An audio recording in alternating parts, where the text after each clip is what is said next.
Hi, it's Adrian with another video in the series about SQL. Last time we talked about the basics of joins. Today we'll extend our knowledge and learn some more advanced types of joins. Let's revisit the query we created in the previous video. It joined tables subject and lecturer to retrieve the name for each subject alongside the first and last name of its lecturer. The query returned 3 rows in the result. Take a look at the screen now. You can see how the database joined the 2 tables to produce the 3 rows. We previously noticed that the subject with ID 4 was not shown in the result because it didn't have a lecturer ID and the database didn't know how to join it. In a similar way, the lecturer with ID 3, Kate Mackenzie, wasn't shown because she didn't teach any subject. We concluded that in such cases the join will skip any rows from either table that don't have a match. However, we also mentioned that it's still possible to show these rows in the resulting set with a slight change to your query. So let's take a look at that. Instead of using join, you can use a left join to also include all rows from the left table even if they don't have a match. The left table is the first table you provide in the from clause.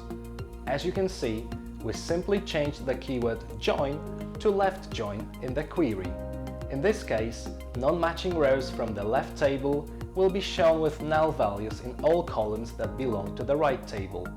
Note that we can now see German pronunciation in the results, even though there is no lecturer to teach that subject. If you've never seen null values before, here is a quick explanation. The word null is used to represent missing or unknown information. In our example, the database didn't know what values to put for non-matching rows from the left table, and that's exactly why it used nulls. In a very similar way, you can replace a left join with a right join to include rows from the right table, even if they don't have a match. The right table is the second table that appears in the from clause of your query. Note how the result now includes Kate Mackenzie, who doesn't teach anything.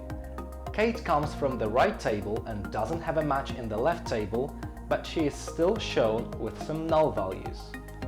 Finally, you can include non-matching rows from both the left and the right table by using a full join. You simply need to replace right join with full join. We can now see that both German pronunciation from the left table and Kate Mackenzie from the right table, even though there are no matches for this data. Note that in both cases we got some null values in the result because the database didn't know what information to put into some of the columns. You now know as many as 4 types of joins: standard joins, left joins, right joins, and full joins. Please leave a comment or a thumbs up if you liked our explanations. Remember to subscribe to our channel and let's learn SQL together in the next videos.